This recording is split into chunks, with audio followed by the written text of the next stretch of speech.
Directo al punto, un programa de análisis, entrevistas y la participación del público. Con su moderadora, la periodista Ada Hitza Cortés.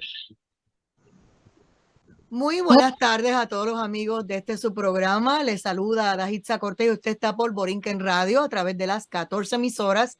Igualmente los que nos están viendo y escuchando por el canal digital Borinquen Radio y la aplicación celular Borinquen Radio. Un saludo a Luis Lajara allá en los controles y ya estamos con el primer invitado de la noche, Javier Dávila, a quien le damos la bienvenida.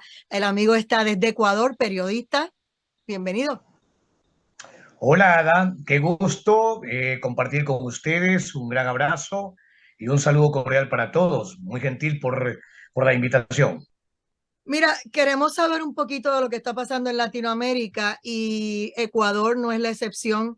Y entonces a veces a la gente, como decimos acá, le gusta tocar de oído y opinar, pero no busca la raíz de dónde está la noticia. Y cuando hablamos de que Ecuador está entre la libertad y la dictadura indígena, pues a mí me gustaría saber qué es lo que está ahora mismo pasando por allá en la frontera, qué está pasando con todo esto de la política allá en tu nación.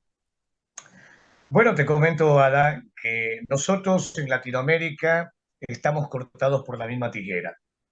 Nuestros pueblos están sometidos en un momento determinado a una dictadura del voto, puede ser, en otros casos a otro tipo de dictaduras o a dictaduras de componendas. Y Ecuador no es la excepción. Ecuador es un país que viene sufriendo un proceso democrático en los últimos años terrible. Nosotros hemos tenido más de 10, 12, 14 años de un sistema de gobierno que realmente afectó en un enorme porcentaje a lo que tiene que ver con el desarrollo del país como tal, ante el mundo entero. Sin embargo, hubieron, por supuesto, cosas positivas que tuvo, y me refiero al gobierno de Correa, que gobernó durante mucho tiempo. Luego hay un intervalo en el que nosotros cambiamos de línea y el Ecuador se volcó hacia la línea de la derecha, que es actualmente que estamos gobernados por un presidente como Guillermo Lasso. Guillermo Lasso trata de revertir la nefasta situación que hemos tenido por más de 10 años, causados por una especie de revolución que la denominaban aquellos correístas, pero que realmente eh, impidió y maniató al Ecuador desarrollarse en otro tipo de aspectos. Se incrementó el narcotráfico de una manera terrible. Hoy este gobierno está tratando de luchar contra las garras criminales del narcotráfico, pero que lamentablemente se quedó instaurado desde hace un tiempo esta parte, y hoy Ecuador pasó a ser de libre tránsito de la droga a ser convertido en un país productor y distribuidor de droga acá en Sudamérica especialmente. Es una situación muy problemática que tiene que enfrentar este gobierno para tratar de erradicar una situación que se enquistó en la mayoría de los pueblos latinoamericanos. Ahora mismo la situación es precisamente los narcoestados y todo lo que es el Foro de Sao Paulo. Lo que se dice que queda en libertad, entre comillas, es Paraguay y Brasil, ¿verdad? Y ustedes están luchando con la izquierda desde hace rato. Como dices, algunos pues creían que solamente la izquierda llegaba con las armas, pero no, ellos aprendieron a usar el voto y usar otro sistema, ¿verdad? Y otro tipo de manipulación e información para llevar a la gente a votar por la izquierda, al punto de que prácticamente Latinoamérica completa está en la izquierda. Es que ellos tienen una doctrina de lavado de cerebro para la gente, y ellos siempre se van a refugiar en lo que tiene que ver con las necesidades del pueblo. La doctrina de la izquierda es adoctrinar a las masas, que son las más necesitadas, y en base al ofrecimiento utópico de mejores días, resulta que ellos han logrado aglutinar un alto porcentaje de las poblaciones. Por supuesto que tienen votación popular de ellos, pero es en base a los ofrecimientos utópicos que han dictaminado la izquierda desde hace muchísimo, pero muchísimo tiempo. Sin embargo, aquí viene un problema muy, pero muy grave, que aún teniendo nosotros el claro ejemplo de lo que significa la extrema izquierda, que han gobernado varios países, que han sometido y que han sometido a la más grande miseria. Sin embargo, hay mucha gente que sigue proliferando y que sigue enarbolando una especie de bandera de lucha como que si fuera una situación beneficiosa para cada uno de los pueblos.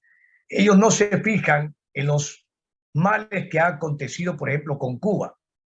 Si tú le dices a un tipo de izquierda, a un extremista, tú le dices que mírate y refléjate en Cuba, él primero saca a relucir que Cuba está así, no por el comunismo, no está así por la extrema izquierda, no está así por el socialismo.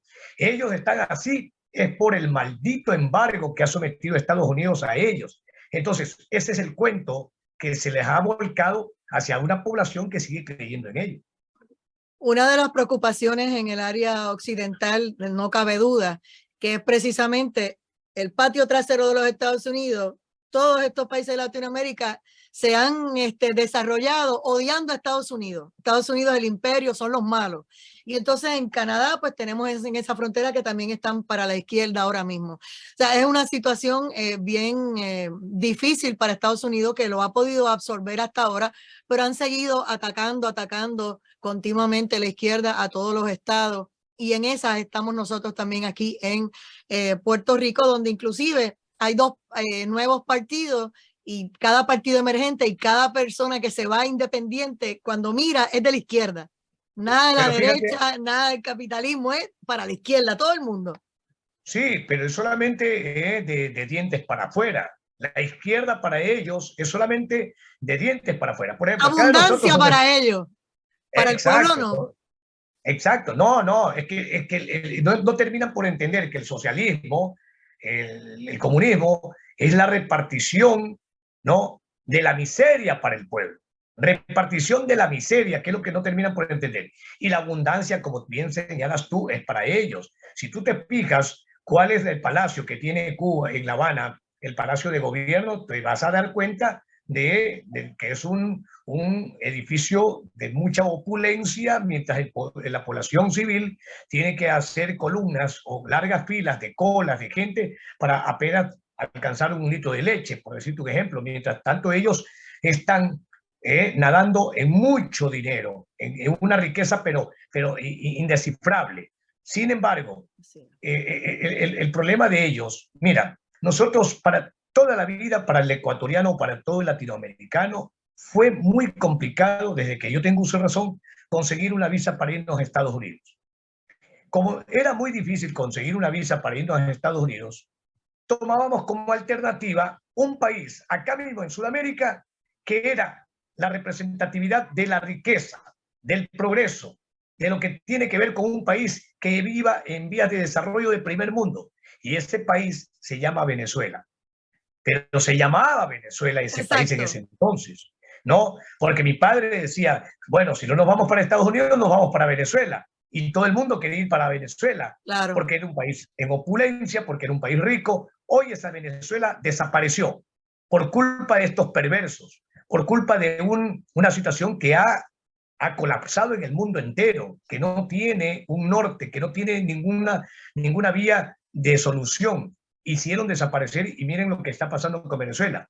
Otro país clave ejemplo, Chile, se convirtió luego de Pinochet en un país próspero, a tal punto que acá en Sudamérica se la denominaba como la Suiza de América o la Suiza de Sudamérica. Eso era Chile. Hoy vuelve Chile con un sistema, para mi concepto, totalmente equivocado, producto de muchas manipulaciones, y es una verdadera pena. Mañana, de hecho, voy a hablar de la Constitución de Chile, de lo nuevo que quiere hacer el señor Boris allá, que obviamente lo nuevo para él, para nosotros va a ser ver todo el desastre que va a ocurrir. Entonces, ¿cómo es que nosotros nadie aprende por cabeza ajena? Porque la frontera de Venezuela es Colombia, y Colombia no aprendió nada de lo que estaba viviendo Venezuela y de la cantidad de millones de venezolanos que estaban huyendo para su país buscando un poco de alivio. Entonces ahora no saben qué hacer toda esa cantidad de millones de venezolanos, porque entonces cayeron en las garras del comunismo en Colombia. Y entonces ahora Petro dio una entrevista ayer a la televisión nacional, donde dijo que, hablando de la pobreza, que a los pobres había que mantenerlos pobres y que la riqueza, la gente no podían ser ricos porque él decía, ¿qué es lo primero que hacen? Rápido es comprarse un carro, comprarse propiedades. No, ellos no pueden tener nada de eso. O sea, ya él les está dejando saber a los colombianos que celebraban y se burlaban en las redes sociales de cualquiera que le dijera, mira, no votes por Petro, no votes por el comunismo, vas a destruir a Colombia. Ellos no querían entrar en razón y decían que era por envidia, que envidiábamos lo bien que ellos iban a estar. Bueno, pues ahora nosotros nos vamos a sentar a mirar el desastre que va a pasar en Colombia con mucha tristeza, porque nadie se puede reír del dolor ajeno. Javier. No, nos da mucha pena porque es un país hermano y porque yo la verdad he visto el sufrimiento de mucha gente migrante, de gente venezolana que está inundada las calles.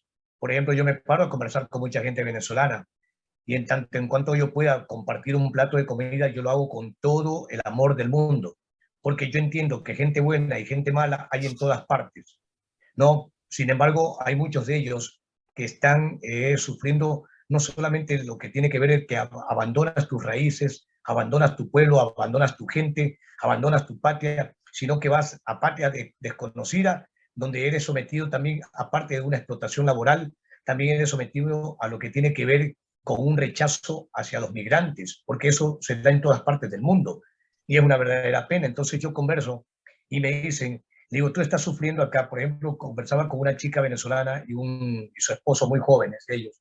Estamos sufriendo, me dice Javier, pero resulta que todo lo que estamos pasando acá en el Ecuador es mucho, pero mucho menor que lo que nosotros estábamos viviendo en Venezuela. Porque nosotros podemos pasar de vejámenes, nosotros podemos pasar a la intemperie, nosotros podemos pasar hambre, necesidades de buscar un trabajo, un pan acá, pero nos sentimos de mejor manera, aún con todas esas necesidades, que estando nosotros en nuestra propia patria. Imagínate tremenda dimensión que ocurre lo que está pasando con Venezuela. Y ahora nos da miedo de lo que pueda pasar con Colombia. Y nos da miedo porque hay situaciones que son totalmente anormales. La gente no va a terminar por entender. Por más están viviendo, pueden vivir el sometimiento, la necesidad, y sin embargo siguen pensando en que esa es la vía. Y están totalmente fanatizados. Y ante un fanatismo, tú no puedes hacerlos pensar, tú no los puedes hacer razonar. Tenemos que tratar de esto de cortar de raíz, porque hay gente que está convencida de que ese es el camino. Nosotros no nos hemos caído, ni nuestro país se ha perdido por una gran razón.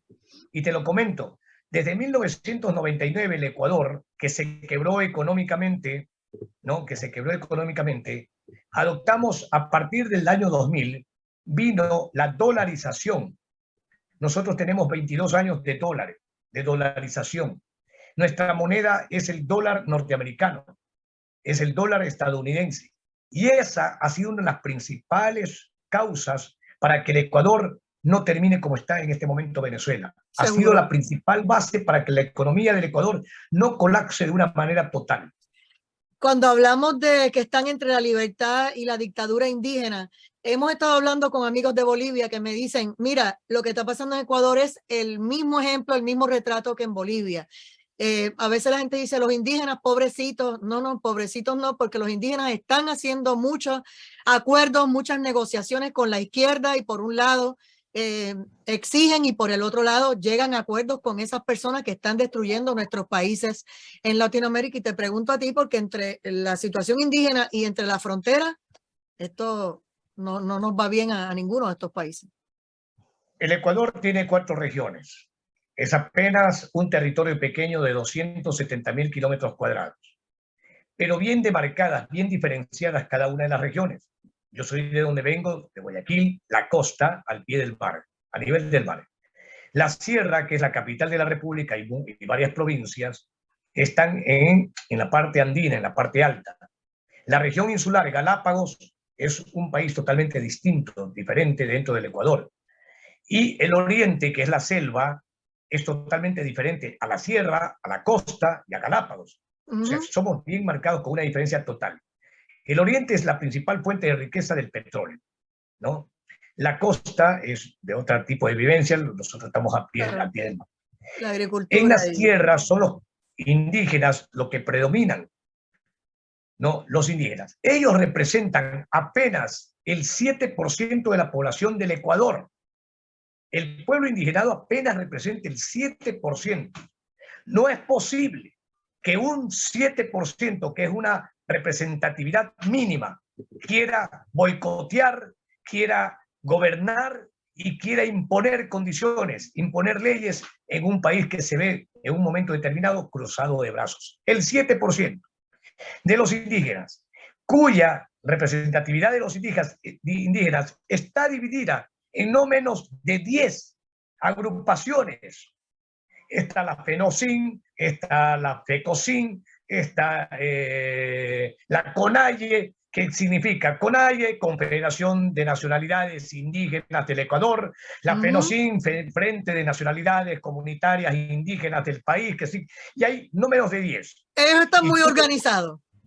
No, es que no. ¿Por qué existen tantas agrupaciones? Por eso. Porque ellos reciben dividendos económicos de países que les entregan, ¿no? Entonces vienen las famosas fundaciones de otros países, en Francia, en Alemania, y les entregan las ingentes cantidades a las agrupaciones de los indígenas, creyendo que les están haciendo un favor para beneficiar a la tierra, para trabajar en procura del proletariado, para defender a la patria, para defender el hábitat.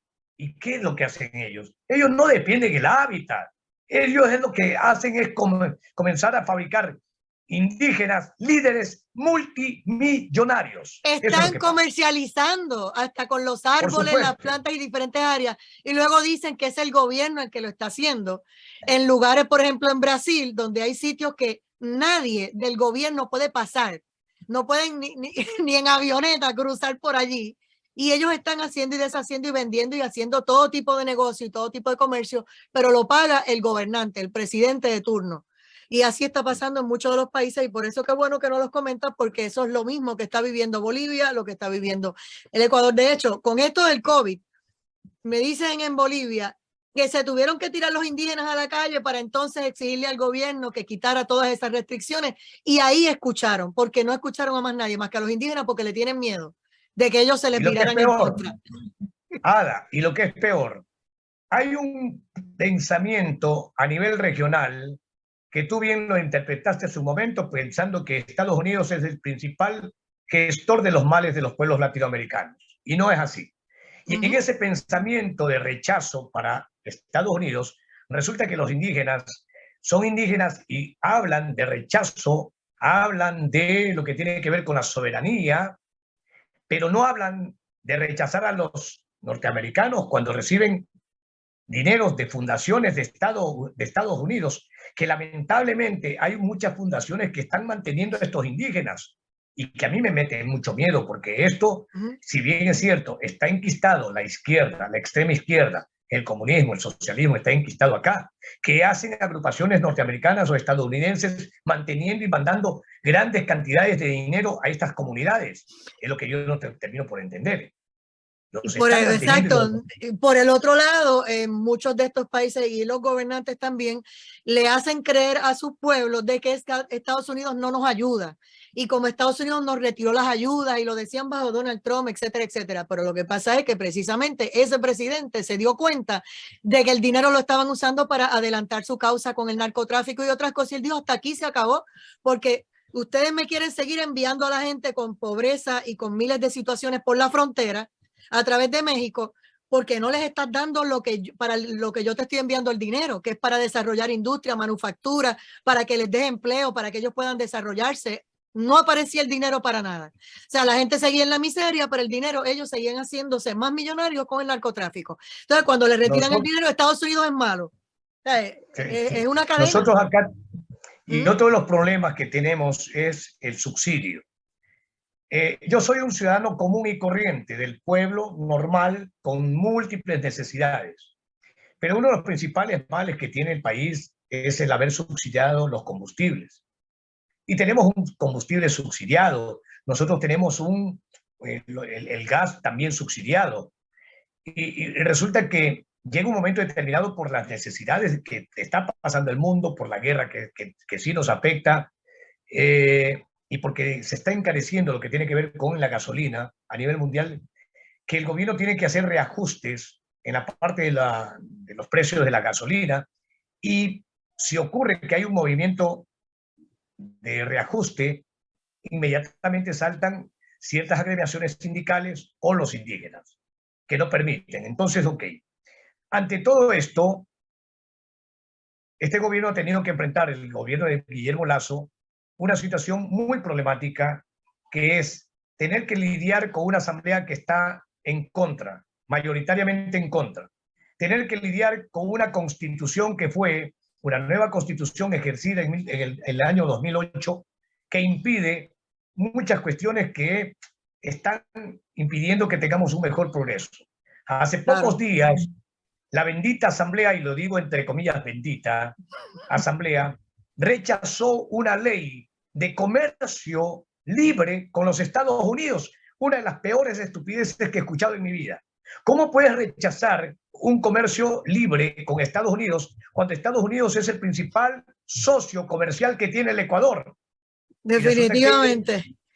Sabes que se nos acabó el tiempo, pero obviamente tenemos otra cita más adelante. Javier Dávila, periodista desde Ecuador. Es importante conocer lo que está pasando para que no nos llamen a engaño. Cada vez que la izquierda nos siga dando vueltas aquí en Puerto Rico, usted ponga oreja y atienda este tipo de no sé si reclamos. Tengas 10 segundos. En 10 segundos te digo lo siguiente. Si tienes 10 segundos, el levantamiento indígena de la última parte ocasionaron caos, sedición, terrorismo, cerraron pozos petroleros en el oriente, contaminaron el agua potable de varias ciudades, envenenaron el agua, paralizaron las ciudades, paralizaron la capital de la República, incendiaron, secuestraron, sometieron a sus propias poblaciones rurales de los pobres indígenas y los obligaron con ortiga, con alambres de púas, a que salgan a las calles a tener que protestar cuando muchos de la población, de la propia población indígena, no querían salir a protestar, porque estos líderes están gobernados por fuerzas extrañas. Gracias, amigo Javier Dávila, y nosotros pausamos y regresamos. Esto es Directo al Punto. Linda tarde para ti allá en Ecuador.